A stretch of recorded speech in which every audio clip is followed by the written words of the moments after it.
Assalamualaikum warahmatullahi wabarakatuh. Waalaikumsalam Kembali berjumpa dengan saya Ali Goi dalam acara ngobrol santai bersama Gandus TV.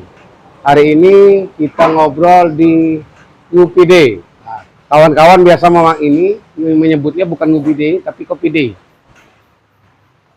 Sekalian endorse ini. Di penghujung tahun ini persoalan agraria itu sangat banyak terjadi di Sumatera Selatan, terutama persoalan-persoalan di perkebunan sawit.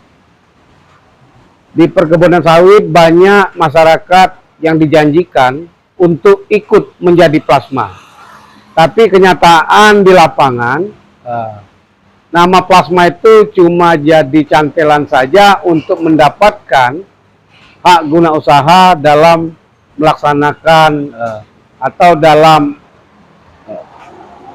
membuat suatu perkebunan. Nah, di samping saya sekarang ada Ade Indra Tinago. Mungkin beliau bisa menceritakan bagaimana persoalan plasma ini atau pengalaman pribadi beliau mendampingi plasma yang menjadi objek perkebunan kelapa sawit ini. Bung Ade, langsung saja. Tadi saya sudah membuat pengantar soal plasma. Bagaimana pendapat Bung Ade mengenai plasma yang selalu dijanjikan oleh perkebunan sawit ini? Ya, saya pikir ini susah ya kalau ngomong prihatin. Kenapa? Karena seolah-olah nggak pernah ada ujungnya. Ini sengketa atau persoalan lahan antara masyarakat dengan korporat ya, dengan perusahaan. Nah, saya punya harapan nih, mudah-mudahan hitungan hari kan kita sudah berganti tahun. Ya, sebentar lagi sudah berganti. Sebentar lagi tutup tahun dan saya pikir bukan cuma saya, tapi kita semua berharap PJ yang ditunjuk ini mampu menyelesaikan PR-PR yang ditinggalkan oleh bupati-bupati terdahulu kan gitu. Ini PJ bupati mana nih? Ambil kasus Banyuasin lah. Oh ya, Banyuasin ya. Ya, karena kebetulan saya kemarin tadi dikatakan kan pengalaman pribadi ya. Beberapa hari yang lewat saya sama teman-teman dari GKJI, Gabungan Karya Justisia Indonesia Sumatera Selatan, itu diminta oleh warga untuk mendampingi persoalan sengketa lahan. Di kita kalau lihat kronologisnya itu prihatin, sedih kita. Kronologisnya gimana? Ya, jadi pertama sebagaimana tadi disampaikan bahwa untuk mendapatkan HGU itu salah satunya kan ada syarat plasma. Nah, hari itu sudah disepakati sekitar 900 sekian hektar. Ya kan? Ini udah berganti bupati nih dari zaman Pak Amiruddin Inut. 2011-2012 prosesnya. Kemudian faktanya itu hanya direalisasi 200-an. 200 kapling atau hektar? Berarti 100 kapling ya? Ya. Kalau 200 hektar? Ya, sekitar itu. Berarti 100 plus? Ya. Itu plasmanya gitu. Nah, ini aja udah masalah. Saya nggak tahu kok bisa masalah ini berlanjut. Harusnya ya masyarakat cerita juga bupati sebelum PJ ini harusnya mampu menyelesaikan, tapi juga nggak selesai. Ya. Nah, persoalan tadi dijanjikan 900 pada saat HGU, ya mengurus HGU. Kemudian HGU selesai, yang direalisasinya hanya 200 sekian. Itu luasan lahan hektar. Yang mereka punya HGU 7.000 kalau saya nggak salah. 7.000. Yang dijanjikan 900 hektar. Nah, sebentar. Persoalan ini sudah berlangsung berapa lama? Hitung aja dari hampir 10 tahun. Dan yang sedih itu 2 kali warganya dikriminal. 2 kali warga dikriminal. Ya. Apa tuh persoalan? Ada Pak Saman kalau saya nggak salah. Beliau ini tokoh tua di sana yang melakukan perlawanan akan hak-hak mereka. Ya. Dan satu waktu mungkin gerah, kita nggak tahu, pemilik perusahaan, ya kan? Itu satu waktu dia pergi memancing bersama rekannya gitu loh. di daerah sekitar Tanjung Lago kalau saya tidak salah. Tiba-tiba ketika satu temannya pergi beli makan siang, temannya belum sampai, yang sampai polisi, padahal perutnya lapar. Tahu-tahu polisi ngomong, Anda ditangkap karena Anda pengedar narkoba.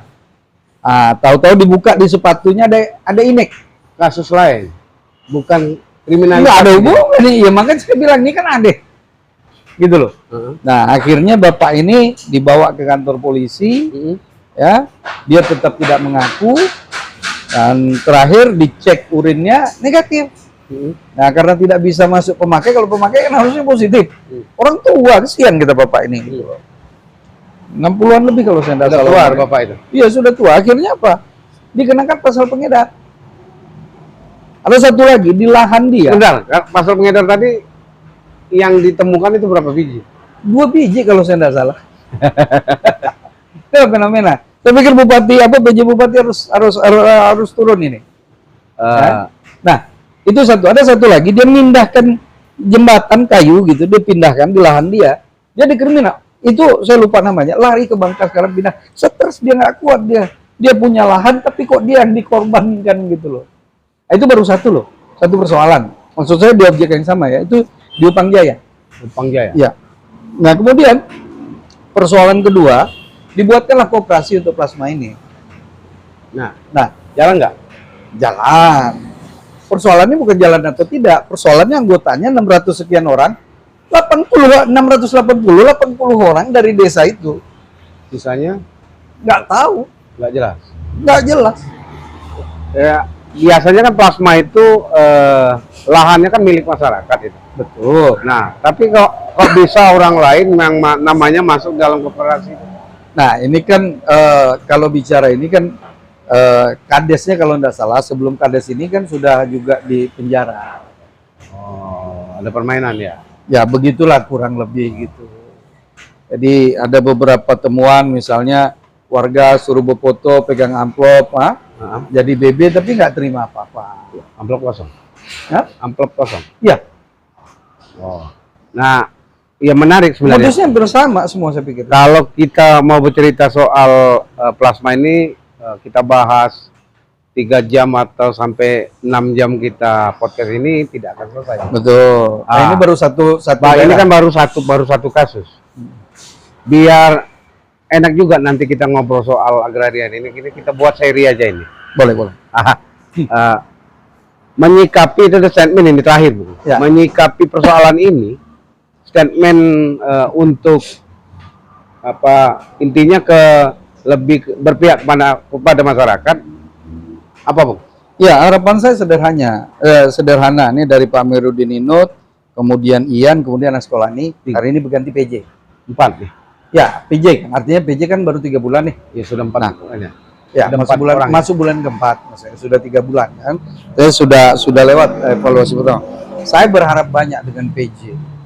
Artinya ini alat ukur untuk sekaligus menjawab pertentangan tadi atau konflik kepentingan lah antar tadi bupati yang lama dengan PJ. Kan gitu yang saling demo-demo ini kan. Untuk menjawab bahwa PJ ini bekerja dan hasilnya jelas gitu loh bahwa dia berpihak pada rakyat gitu loh, bukan memanfaatkan rakyat untuk kepentingan dia. Saya pikir itu. Ada tambahan? Ya kita tunggu bupati kapan mau datang gitu, kita fasilitasi. Iya. Terima kasih Bung Ade. Sama-sama. Baik, pemirsa Ngosan, acara Ngosan hari ini kita cukupkan sampai di sini. Untuk selanjutnya tetap kita akan berbicara soal plasma ini, terutama hak guna usaha yang dilakukan oleh perkebunan sawit yang ada di Sumatera Selatan. Sudah sejauh mana progres dari kasus yang diutarakan oleh Ade Indra Caniago tadi. Saya tidak menyimpulkan obrolan kita sore ini. Saya Ali Gowi dan Ade Indra Caniago mengucapkan Assalamualaikum warahmatullahi wabarakatuh. Waalaikumsalam.